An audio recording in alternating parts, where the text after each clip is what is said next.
So, inshallah, I'm going to start. So, please. Auzubillahi minash shaitanir rajim. Bismillahir Rahmanir Rahim. So, we will learn two ayats of Surah Al-Kahf today, inshallah. Ayat number 20 and 21. So, we'll do first a simple translation and some explanation. Ayat number 20 is a context that is continuing from the previous two ayats of the surah. So in the previous two ayats of Surah Al-Kahf, Allah subhanahu wa ta'ala mentioned that these young men who were sleeping there, they were up and they were having a conversation among themselves. So the first thing they said in the previous ayat that how long did we live? A day or part of a day? And the second thing they said, let us send a person with some money to buy some food from the marketplace, from the city, but make sure that nobody finds out about you and let him be very cautious and careful. This ayat number 20 is still a statement which is coming out from the group that just woke up.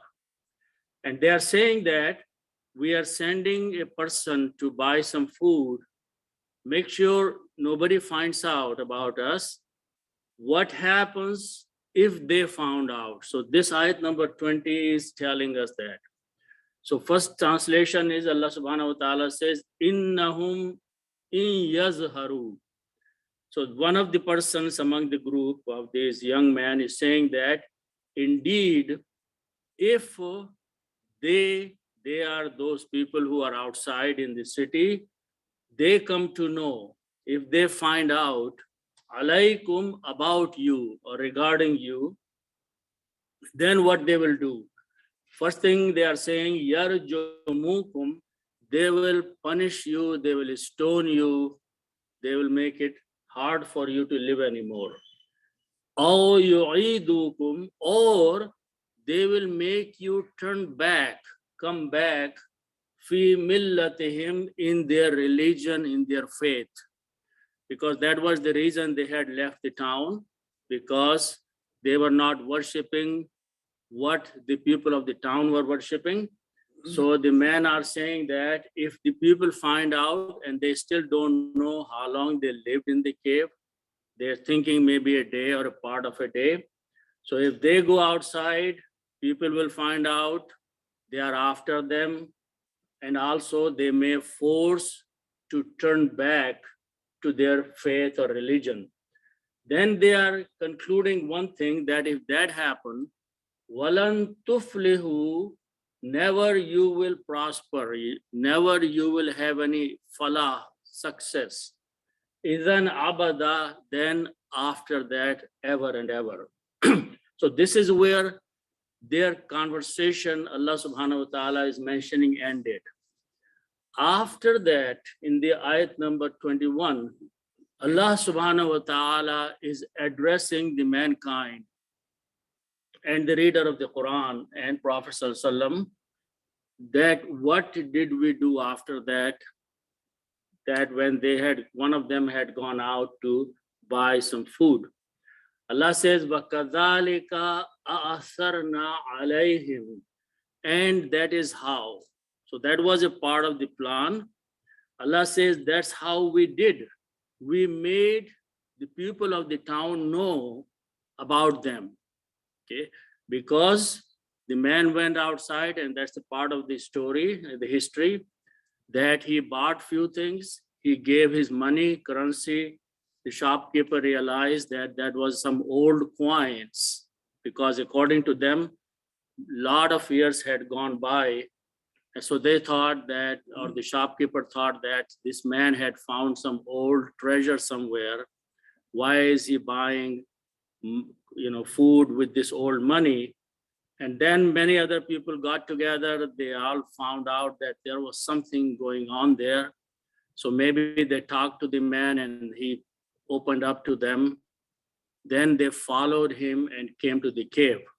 So Allah subhanahu wa ta'ala says, وَكَذَلِكَ أَعْصَرْنَا عَلَيْهِمْ, and thus we made known to these people of the town, لِيَعْلَمُوا, so that they may learn, that they may find out or know, أَنَّ وَعَدَ اللَّهِ حَقٌّ, that the promise of Allah subhanahu wa ta'ala is true.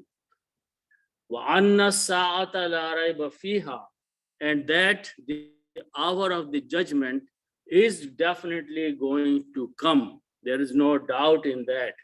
So when the people came and they observed that some people lived in the state of unconsciousness for that long, then maybe this is true, this is fact, that Allah subhanahu wa ta'ala has been promising us that there will be a day when all the people will be raised back from their life, back to the life, and they were refusing to believe that.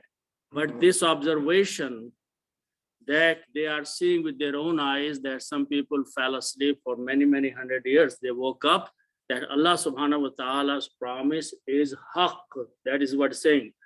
Anna wa'adallahi haqqun, then the promise of Allah that they will be resurrected is true. And the sa'a is the hour of the judgment, is going to be, there is no doubt in that. Then after that, Allah subhanahu wa ta'ala says that when it became clear to those people who came and saw them or met them in the cave, that they realized that this is something, a miracle had happened here. So they started discussing among themselves, the people of the town. According to the story, then after these people from the town came and met these young men, the young man had some conversation with them. Then they went back in the cave and they died, all of them. So now they have dead bodies, or maybe they buried those bodies, the people who were from the town. And then they had a conversation. Allah subhanahu wa ta'ala is mentioning that conversation. Is yatanaza'una, when these people were disputing, disagreeing, or discussing among each other. Bainahum, among each other. Amrahum, their matter. So what did they say? Some people said, Faqalu bunu alayhim bunyana. Make a wall or a structure or a building like a memorial over the graves of these dead people whom we just buried. Rabbuhum a'lamu bihim, their Lord knows best of them, best about them. Then there was another group of the people among the people of the town. Allah subhanahu wa ta'ala says, Qala alladhina ghalabu, those people who had the upper hand, those some of the people who had the authority over the matter, they said something else. Ala amrihim, upon their matter or upon their point. What did they say?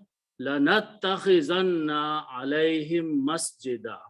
Surely we are going to build a place of worship over them, over their graves, or by that cave. So the ayat number 21 stops at this point, and then few more things will continue after that until the story of the people or young man of the cave ends. So with that, we'll go back to the beginning and do, inshallah, a detailed breakdown of the verse number 20. There are some rules here, grammatical rules, which are repeating multiple times, very unique, that we keep coming across, the rules which repeat in the same ayat multiple times. So I want to go and explain a couple of those rules.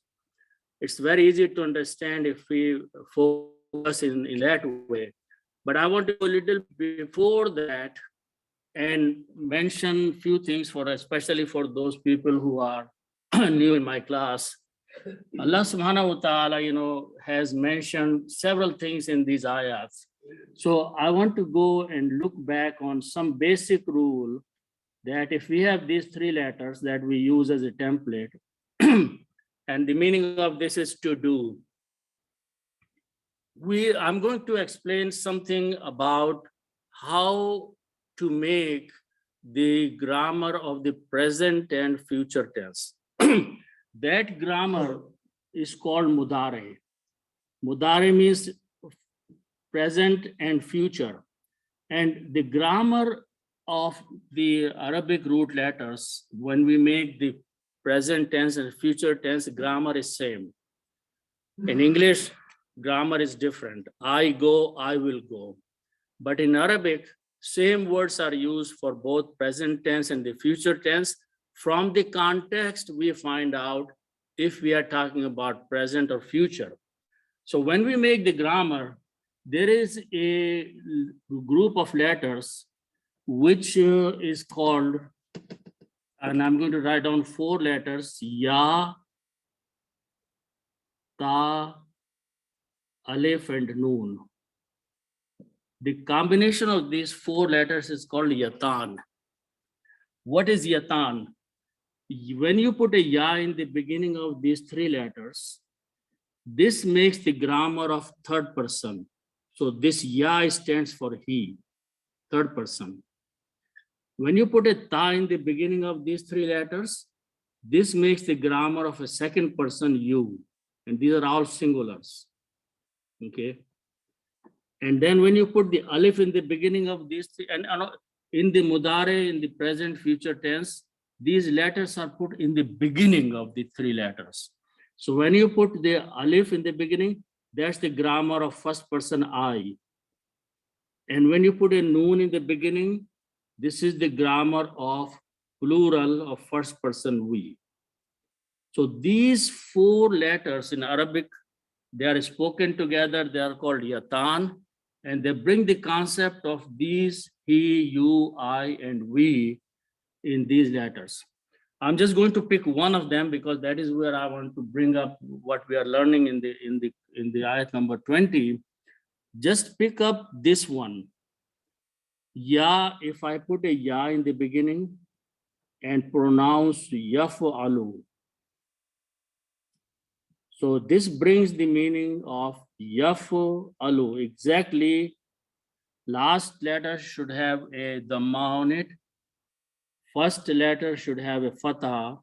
Yaf'alu is a third person and present tense.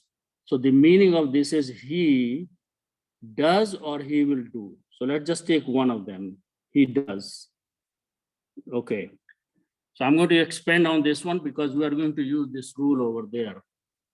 Now, this is the grammar of one person, he. If we have more than one person there, all we do is add a vav there with a sukoon. So the word first cut becomes yaf'alu. So it becomes a plural, so the meaning will become they do. Or they are doing, or they will do, but I'm just taking one case. So this is the grammatical part of it. Now what we also do, we add a noon at the end here with a fatah. This noon has a name. This is called noon Arabi. And why we do that in Arabic, I'll explain in a minute. That this is called noon. So the full way it is written as a noon Arabi, this particular noon. Let me explain one thing here. When we are in the past tense, Madi has come and gone. You cannot change it. Whatever happened, happened there. If sun rose yesterday, it is done. But when we talk, especially in Arabic, mudare, which is present and future, it has many possibilities. What are the possibilities? Yaf'alu or yaf'aluna, they do.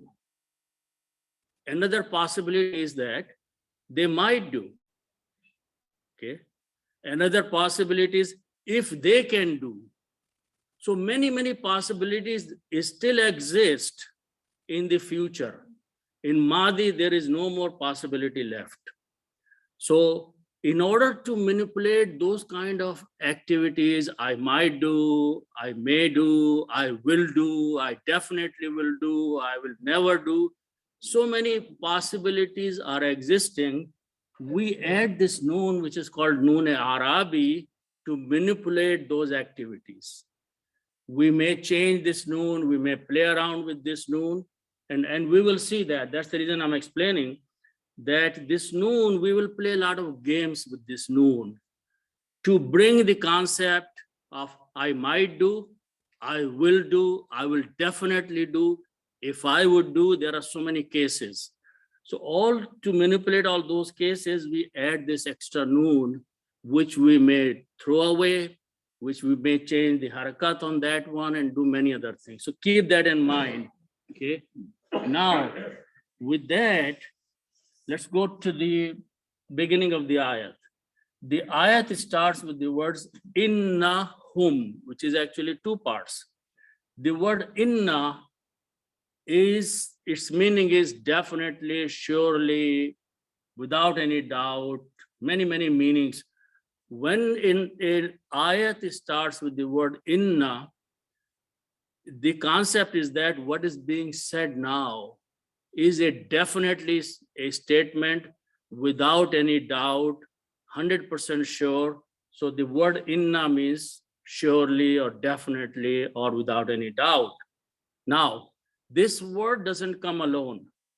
It always comes attached with a noun or a pronoun, okay? For example, inna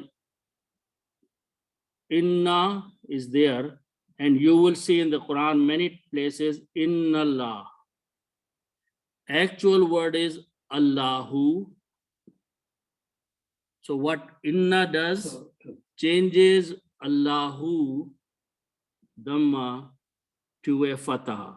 So it becomes inna Allah. That's one characteristic of the word inna, that when it comes before a noun, it brings the certainty in the statement, but at the same time, it modifies the word from a dhamma to a fatah on the last letter.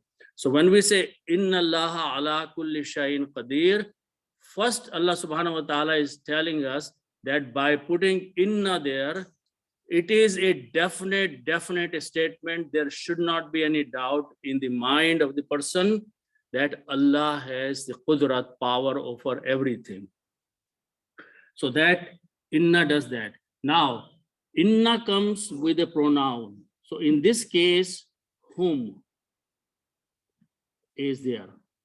Whom is the second person pronoun, first person pronoun, plural, and it means is they. So the word is inna whom. When a pronoun is there, it doesn't have the effect of changing the last letter, only noun changes. So the word is inna whom, okay? Now, what is this whom is pointing to, okay? From the context, and I'm telling you ahead of time, that these young men are talking about sending one person out, and they are telling this person, make sure you are careful, nobody finds out about us. So whom, which means they, is pointing to the people of the city, people of the town. Even though it is not clear from this ayat, but we have to go back and look from the whole context of the incident that they are saying definitely they. They means the people of the city. Okay, now let's look at the next two words after that. The word after that is in. In is called harf shart. So as soon as you're reading the Quran and you see in, it should come to your mind that whatever is going to be said after that is a shartiya statement. Shartiya means conditional statement. Conditional statement, something may happen, something may not happen. So whenever in comes in a sentence, for the purpose of understanding the Quran, our mind should say that Allah subhanahu wa ta'ala is saying something that may happen, or may not happen. Okay, here the young men are saying something to each other, and they are using the word in according to the Quran. So it means whatever they are saying, be careful when you go outside. If these people find out, something may happen. So it's a may condition, possibility, harf shart. Based on this harf shart, the rest of the sentence is called jumla shartiya. The word is shart, let the harf is a harf shart, even though these are two letters, alif and noon, but they are called harf shart. But statement after that is called jumla shartiya. Now comes the actual word which I was explaining before. The root letters are za, ha, and ra, zahara. Most of us know the meaning. Zahara, zahir hona, means to become known, to become apparent of something. Something becomes available for knowing. That is zahir hona. So zahara means to come to knowledge, to come to know. Okay. So zahara means this. Now let's apply the grammar that we learned earlier. If I put a ya in the beginning, this is third person and present tense. Yaf'aluna will be yazharu, yazharu, and I'm going to put a noon Arabi because this is the time I'm going to play with this noon Arabi. So yazharuna, ya is they, wow is plural. Yazharuna means they know or they will know. They will come to know. That's the first meaning of yazharuna. Now I'm going to put it in before that. So this is what in is going to do. The meaning was they will know. But by putting the word in, I have converted this statement as a shartiya, conditional statement. First thing that in will do as a conditional statement, not a definite statement, conditional statement, it will kill this noon Arabi that we had added extra there. Okay. Whenever in the text writing, a plural is left with a wow, we just write in Quranic text an extra alif with a zero on it, which is just written, not recited. So that's just a script. So don't worry about that. The actual word is yazharu. This is a conditional statement. How do we speak a conditional statement in English? If they knew, or if they come to know, or if it happened that they find out. It's a not certainty, but conditional, that if the people in the city come to know, they might know about you. They may be able to figure out who you are. So not certainly, but conditionally, if they come to know. Now, if they come to know, what will happen? That is called a jawab-e-shart. Okay. So whenever in an Arabic text, you will see a condition is being mentioned. For example, a condition is that if I go to college, this is a conditional statement. Jawab-e-shart is that I may learn something. So shart and jawab-e-shart go in text together. So shart is that if they find out, then the word is alaykum. Alaykum is translated about you. Kum means you, and ala one meaning will be about you, which means they are talking young men to each other that be careful if the people of the town found out or they came to know about you because you had run away from them and they were looking for you. So if they found out that you are hiding in the cave, then what will happen? Then the jawab-e-shart come. Jawab-e-shart is, first word is yarjumukum. So let's look at the jawab-e-shart. This word rajimim. Okay, those people who go or for Hajj or Umrah, they know what rajam is. Throwing the stones is called rajam. Okay, that's the meaning of rajama, to throw a stone, but this throwing a stone is as a punishment, killing someone. Okay, punished to the extent that by throwing a stone on a person, you want to kill the person. Okay, so these are the meaning of rajama.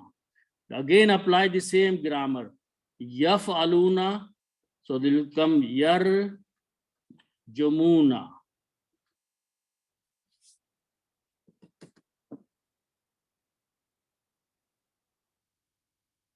Okay. In this case, middle letters carries a dhamma, which is separate rule of grammar, but rest of the words are same. Yarjumuna, they will stone you. The first meaning is that they will stone you. Now we are going to do the same thing because it's a shart and a jawab shart. It's a conditional statement. To bring the conditional statement, we will throw away this noon Arabi and we just add an alif there. Word will become yarjumu. They might kill you. Instead of saying they will kill you, the jawab shart is that if they saw you, if they found out, if they came to know about you, they might kill you. Okay, so this is what the Noon Arabi's structure is, that you first definitely put in the word, then based on how words are moving, you drop the Noon Arabi. By dropping, the meaning will be they might. We are bringing the word they may or they might stone or kill. Kum means you. The word after that, yarjumukum. Kum is these young men. So those people from outside in the town, they might kill you or kill us, basically what they are saying. Okay. First thing that will be the jawab shart. Another jawab shart is that they are worried about a second thing, which is aw yu'idukum. Okay, aw means or. So if they didn't kill, they will make us do something else. What is that? The next word starts with these letters, ain, waw, and dal. Okay, these are three letters, so they belong to the group bab fa'ala. In this case, we are going to make another bab afala, and I'll explain what that does. Add an alif there, so it becomes alif, ain, waw, and dal. Okay. The pronunciation of this is afala, so this will be a wada. Okay, exact same sound. Afala wada. Waw with a fatha is a weak letter. It changes into the sound of alif, so the word become aada. This is also an Urdu word. Aada means to turn back, to repeat something. Okay, to go back to the original state. Aada, galti ka aada kare, must compensate the error. Means go back, redo, fix it. So aada means to turn back to the original. And now here in this bab, it always becomes the activity of two people. One person is turning you away or back, one person is being turned away. So it's the activity of two. So what they are saying, first let me tell the meaning, yu'idu, they will turn you back. The people of this city, people of the town, they might kill you. Again, let's make the grammar. When we make the grammar of yaf'aluna, in this case, it becomes, the first letter carries dhamma in this bab, so it becomes yu'iduna. Okay. Yu'iduna means they will turn you back. I'm going to kill the Noon Arabi. It becomes yu'idu. Okay. Yu'idu means they might do it. They might turn you back. Turn you back. Kum means again you. Where would they turn you back? Fi millatihim. Okay. So the word that we generally know only meaning, but there are two meanings of this root letters, mim, lam, and lam. The noun from this is millatun. Millatun has usually more than one meaning. Millatun, we know one meaning only in Urdu, which is that nation. Millat is a nation. But millatun also means religion or faith. Here the meaning is faith or religion. Millatun. Then you combine with whom, mudaf mudaf ilayh, so it will become religion of them or their religion. And when you combine together, one dhamma goes away, so it becomes millatuhum. The word millatuhum means their religion. Then we put a fi in the beginning, is harf jar. Harf jar looks at the next word and changes this dhamma to a kasra. So it becomes fi millati. For the pronunciation, correct pronunciation with the tajweed, we pronounce whom as him. Okay, these all changes take place. So final combination of the words is fi millatihim, in their religion. They might turn you back into their religion, which means they will make you commit shirk again or force you to worship the idols again. So this is what they are worried about, that this might happen. Okay, then after that, they are saying that if one of the two things happened, either they will pull you back into their own faith, religion, or they might kill you. If any of those two things happen, then what will happen? Walan tuflihu idan abada. So let's look at the word. Wow means and here now in another word is coming, lan. Let's look at the meaning of lan. Lan, first of all, makes the sentence negative. Not. Second thing is this not is forever, so it is never. Okay. Brings the meaning of never. The third thing it will do again, it will also kill the noon Arabi. Okay, so let's see how it will do. The root letters is fa, lam, and ha, falaha. These are three letters, so bab fa'ala. We will do the same thing again. We make a bigger word by adding an alif. So it becomes aflaha. Aflaha means to give success. Falaha means to have success.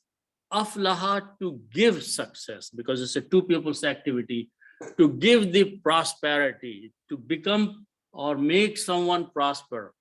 So that's the meaning of aflaha. These are common words. Falah, aflah we use all the time, but we are going to use the word aflaha.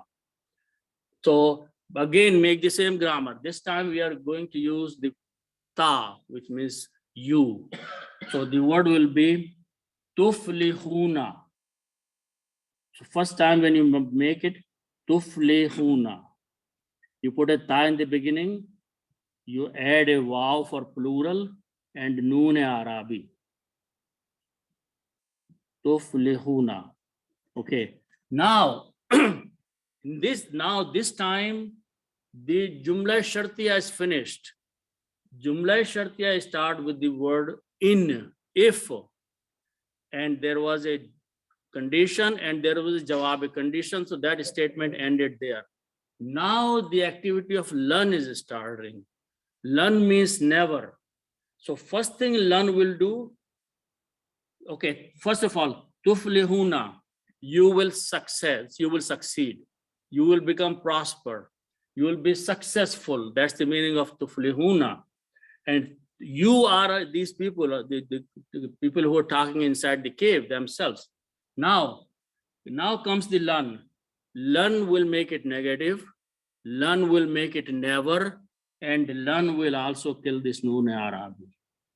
So the final word is lan tuflihu. And we put the same alif here.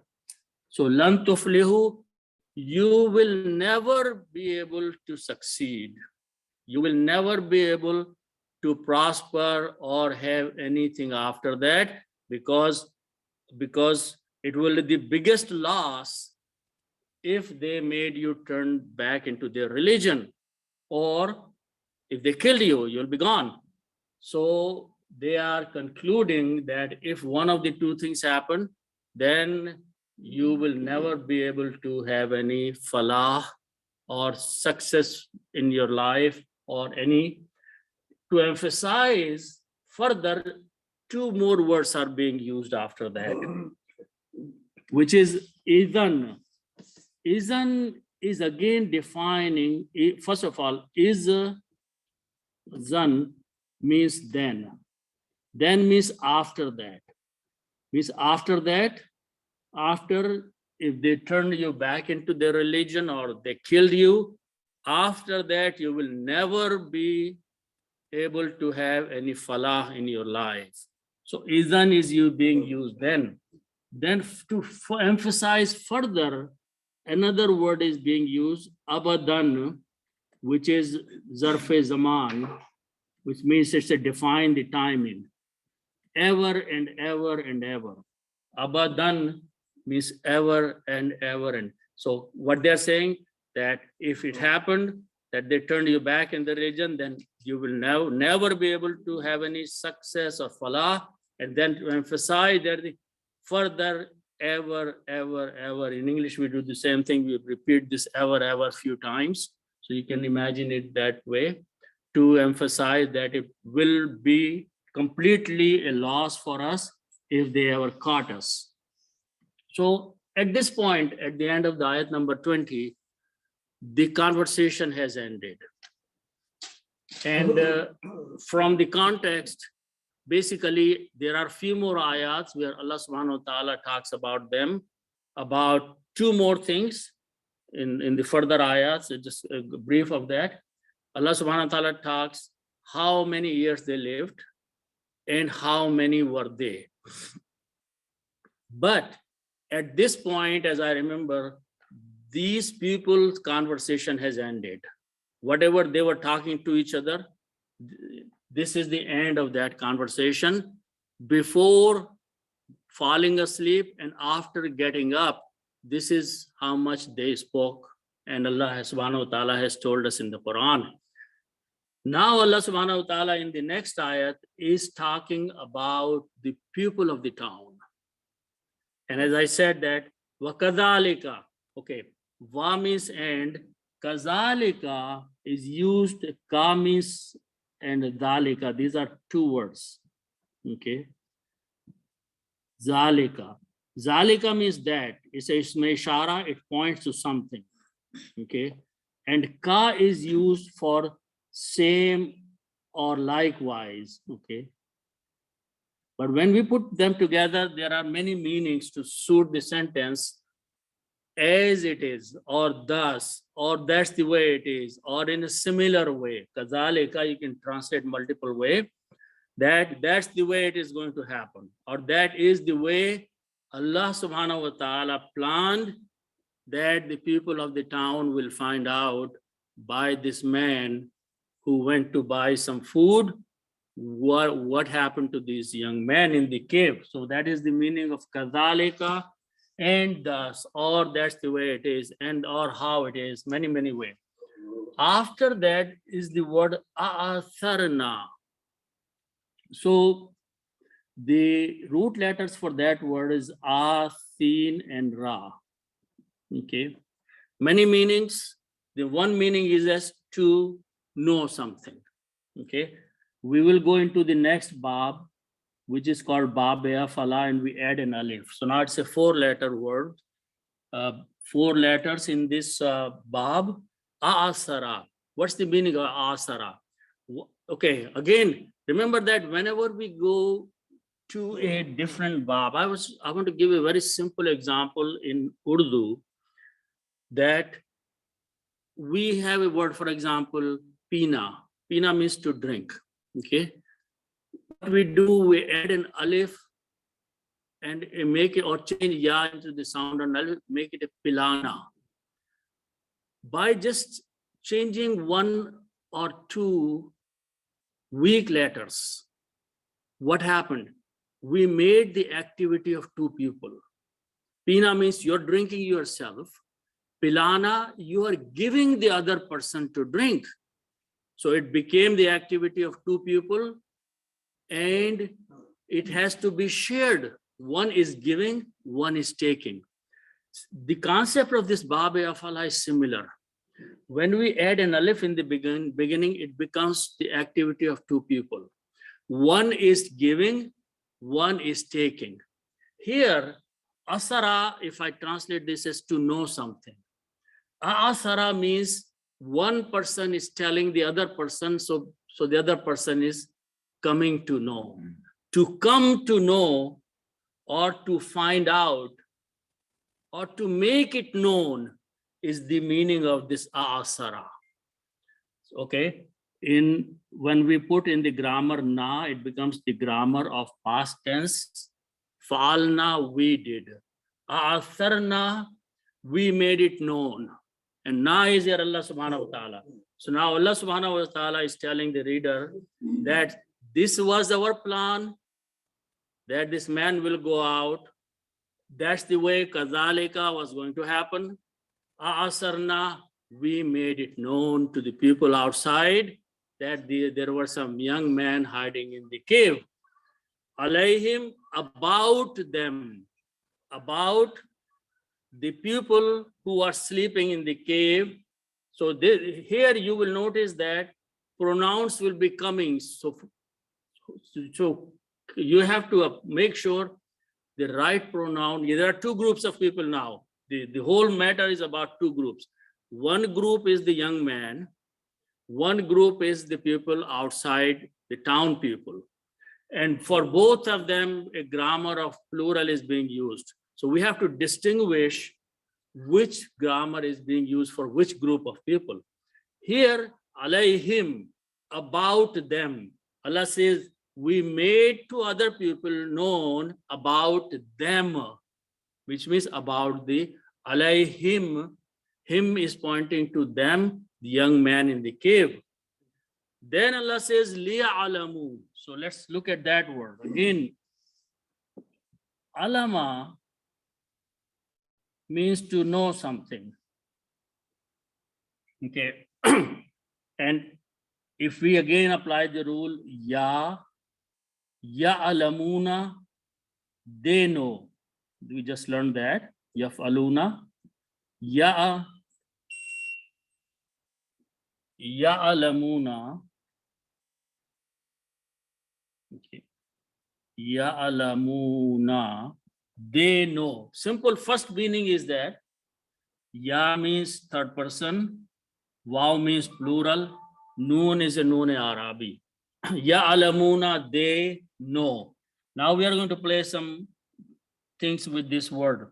First of all, we are going to put a lam with a kasra in the beginning.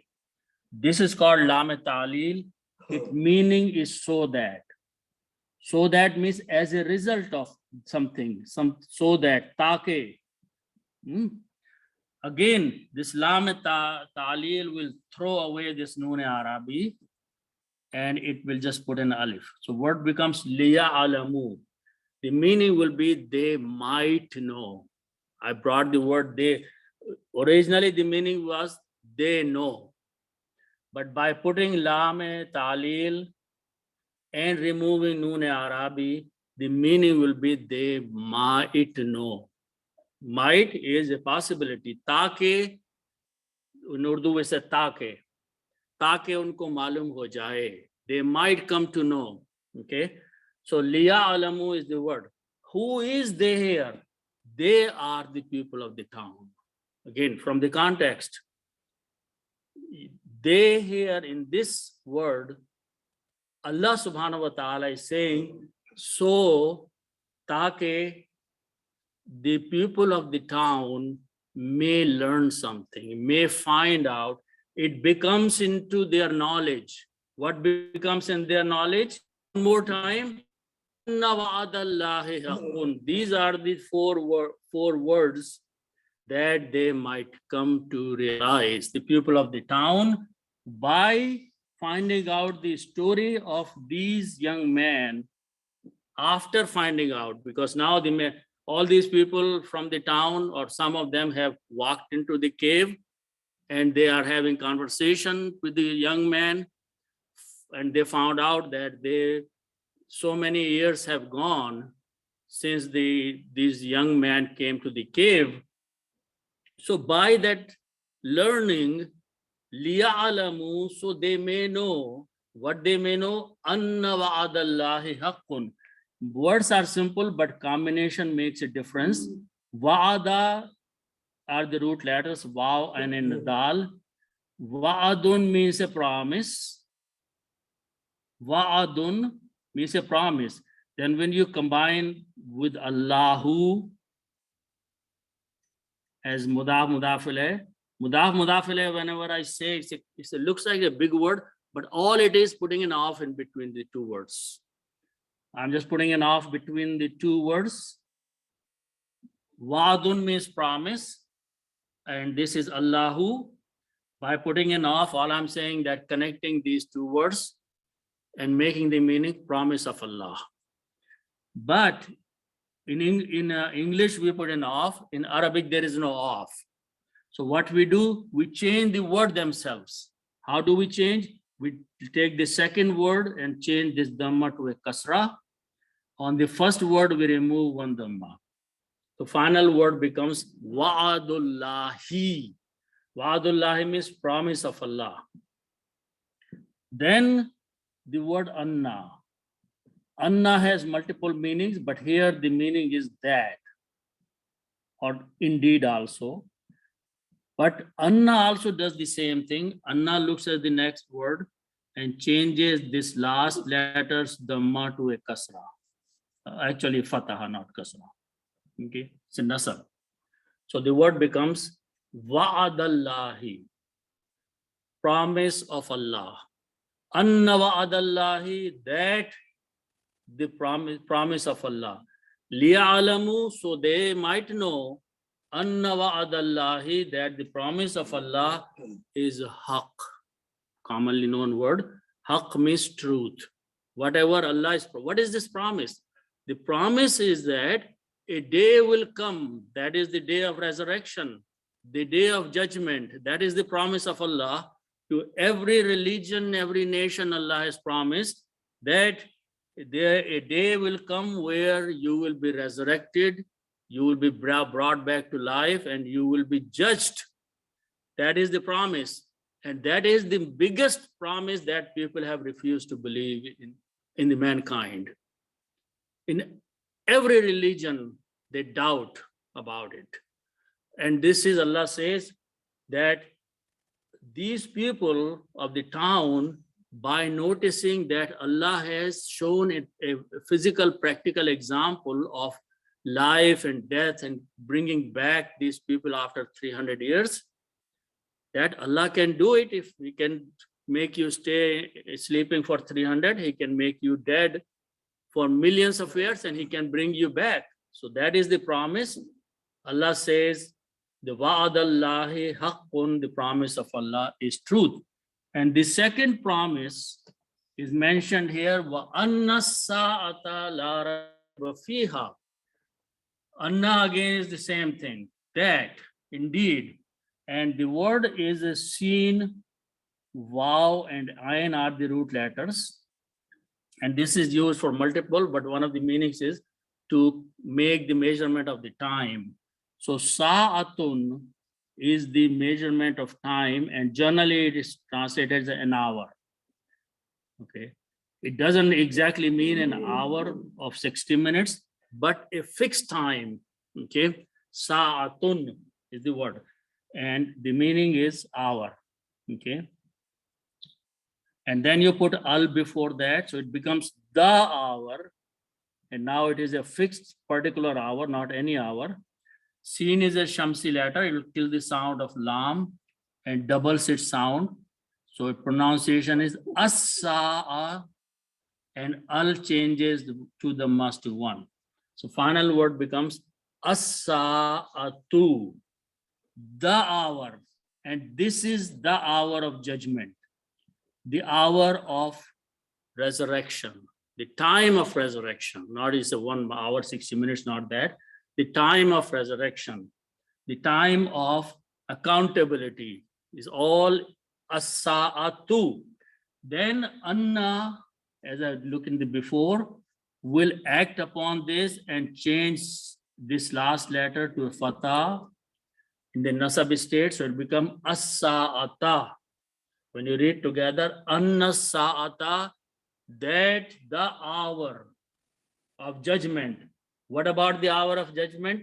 La raiba. Again, ra ya ba means to doubt. Raibun is the noun. Raibun means doubt, shubha. What la does? La does couple things. La makes it negative, not. Okay. And also changes to the mas to one fatah.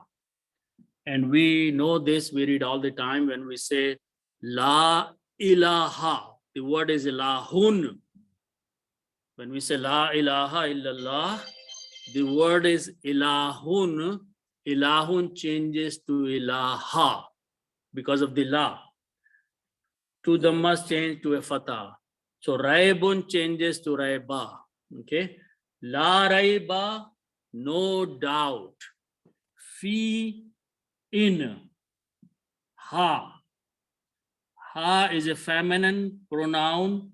It or her. Where is this pointing to?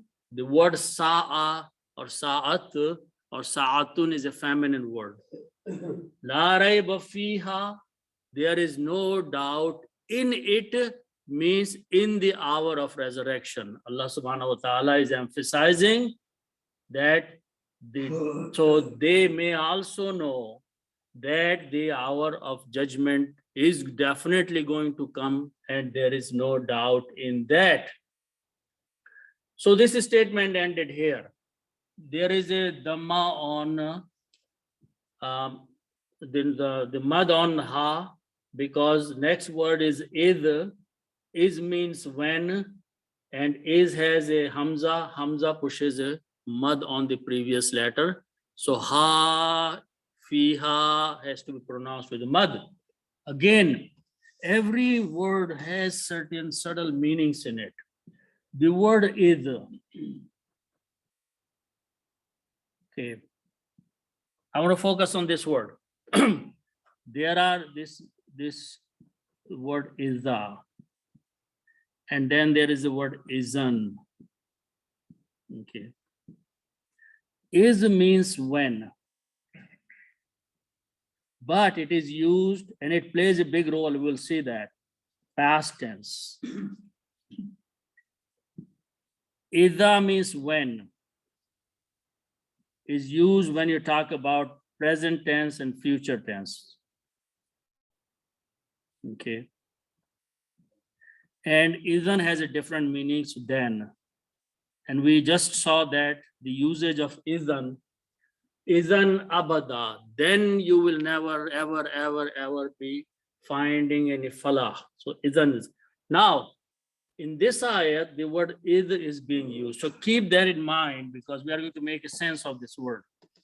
Is means when, is used for the past. Now, what is happening?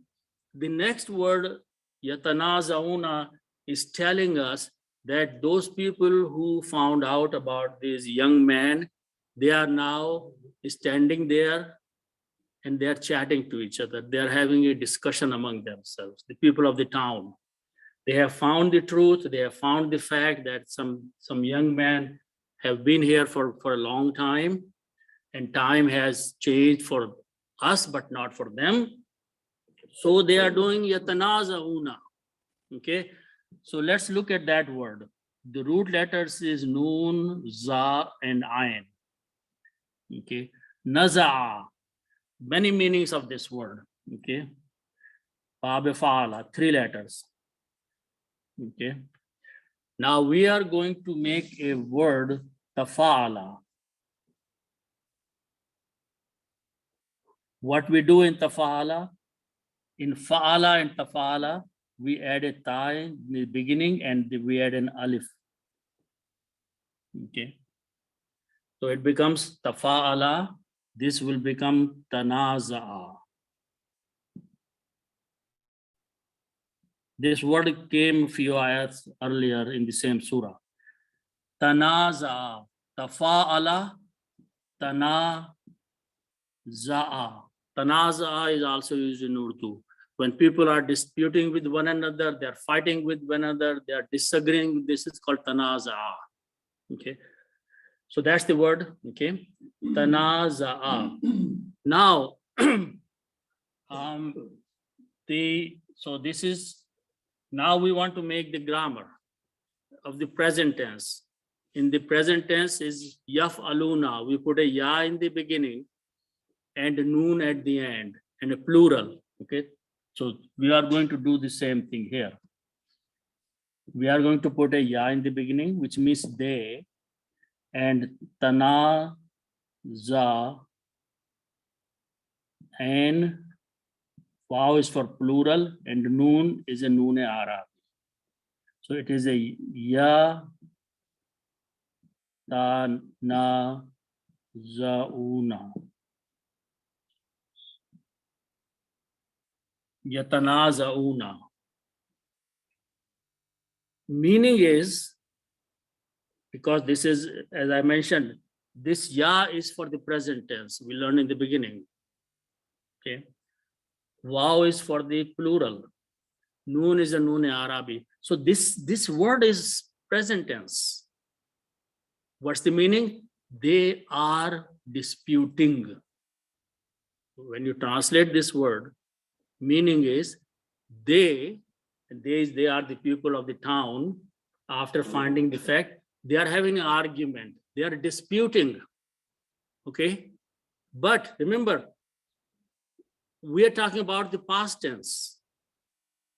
So we should say they were disputing. Why are we using the word present tense? This is going to play the role. Is past tense. So this is will change the meaning of this whole word. Is yatanazawna will be when they were disputing. They were making an argument with one another. So each small word in Arabic has the effect on the next word in a very subtle way. So if it was not is, you cannot translate this past this into the past tense. But is going to pull the word into the past tense. So combined word is yatanazauna, Allah saying that when those people of the town were disputing with one another, they were having an argument. Bainahum, bain means between, whom means them. Among themselves, however many were there, they were disputing about something. And Allah is telling what were they disputing about. Next word is amrahum. Amrun is the word. Amrun means affair or matter. So the word is amrun. First word is amrun. Matter means this matter. Whatever they have just found out that the young man was sleeping for a long time. So this amrun is pointing to that matter, to that discussion. Whom means them. Okay. And when you combine, it becomes amruhum, matter of theirs or their matter. Okay. And it is coming amr as a maf'ul of tanaza'a. They are disputing the matter. So when that comes, it becomes maf'ul and becomes a fatha. So that's final word is amrahum. So these people are standing there, they are arguing with one another, they are disputing with one another. Then one group stands up and says something. Faqalu, they said. Then some of them said. So from the context, it is not that all of them said something, because we will see from the rest of the text, some of them said something. What did they say something? They said, Faqalu ubnu alayhim bunyanan. So let's look at the word. Ba, noon, and ya are the root letters. This means to build something, to construct something. Okay. And from the same root letters, we create a word bunyanun. Bunyanun. Bunyanun means a structure, a wall, a building. Okay. Anything like a monument or a memorial or anything. Any structure you build on something is called bunyanun. Okay. So there, okay. So faqalu bunu, this word is a command. If alu is a command for plural. When you say if alu, you are saying do it. Okay. So ubnu, or it's actually ibnu, means build. It's a command going to the plural. Alayhim, upon them, upon where their graves are now, where they have died, they're laying there. Wherever they are, upon them build a bunyan. Okay. Actual word is bunyanun, a structure, a building, but it is coming as a maf'ul of build, bunyan. So when it comes as a maf'ul, then these two dhammas change to two fathas, and we add an alif there. So it becomes bunyanan. That's the word in the Quran. So one group of people started argument saying we are going to build a building or a structure or some monument over them. Then somewhere in the middle, they said one more thing. Rabbuhum is straightforward, your Lord. They're saying to each other, A'lamu, superlative degree. He knows best. Bihim, about them. Okay, so this is what they are saying. Then there stood another group of the people among the same, which Allah says, Qala allazina. Qala means said. Allazina means those people, some other people who were standing outside. Who are those people? Allah subhanahu wa ta'ala is calling them people with the word ghalabu. Ghalabu is again a very commonly known word. Ghalaba are the root letters. Ghalaba means to have an upper hand. Okay, ghalib hona means you become upper on something. Okay, you prevail over something. You become authority over something. Ghalib. Okay, so ghalabu, they had the authority. They had the power. So maybe among those people who were there may be a governor or a city official also there. Actually, in Tafsir it says that the city governor or whatever, the highest official of the city, he also came there. So the people who had the authority, those people who had the power there, they said something. Qala allazina, say those people, ghalabu, who had the power and the authority over the matter, or over the land, or over the area. Ala amrihim, upon their matter. Okay, the same word. Now the word is lanattakhizanna alayhim masjida. Let's look at the word lanattakhizanna. Root letters are akhaza.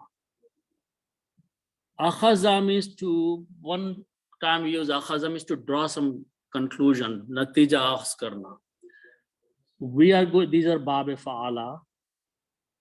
We are going to make bab ifta'ala, adding two letters in there, alif and a ta. These two letters, alif and a ta. So we put an alif and a ta, and alif, kha and zal. Okay, there are a few things to learn which I want to repeat because they come very often. So akhaza is the basic three root letters. We are putting this bab ifta'ala. Ifta'ala means we add an alif and a ta. So we added this alif here and this ta here. So now this word has two alifs, ta, kha, and za. In this bab, the sound, the makharij of alif and ta are very close to each other. So we pronounce this alif as a ta. So it becomes two tas. So two tas can be written with a shadda. So this final word is ittakhaza.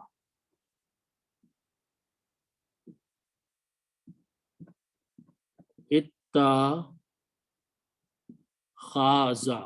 The meaning of ittakhaza is to take or to make, or to do something, okay, or build something from the context here. But in generally, the meaning is to take something, okay. Ittakhaza, okay. Now, when we put a noon, we learned in the beginning that yatan, when you put a noon, it becomes naf'alu. That because we will do. So we will put a noon in the beginning, and when we put a noon here, we don't use this, okay. So it becomes nattakhizu, naf'alu. So the last letter has dhamma, and this nattakhazu, okay. Nattakhazu means we will do, or we will build, or we will make. Now we are going to put lam taqid and noon taqid. When we put these two things in the beginning and at the end, they bring the emphasis on it. So it becomes lanattakhizanna. In this case, this letter carries a kasra. Lanattakhizanna. That's the word in the Quran. Lanattakhizanna. We will definitely, surely build or make. So the people who had the ghalaba, the authority and the power, they made the decision that no, we are going to build something here the way we want. And what is that they want to build here? Is a masjid. Okay. The word is masjidun, a place of worship. You can don't make this like our Arabic masjid, but sajada are the root letters. Sajada means to worship, put your head on the foreground, or to worship. And all the prophets mentioned in the Quran, whenever they are talking about worshiping, they made sajda. Mim brings the place of sajda. Masjidun. Masjidun is a place of worship. Okay. So word is masjidun, but it is coming as a maf'ul of building something, making something. Lanattakhizanna. So these two will change to two fathahs, and we write an alif. The final word becomes masjidan. When you stop, you pronounce masjid or masjidah. Alayhim means over them. So those people who had power and authority, they decided that definitely they were going to build a place of worship over where the cave is and where these people are buried. So this is where this thing is left. And there are a few more ayats about this. And mostly two kinds of things Allah subhanahu wa ta'ala has mentioned. One is how many years and how many of these people were there. Okay.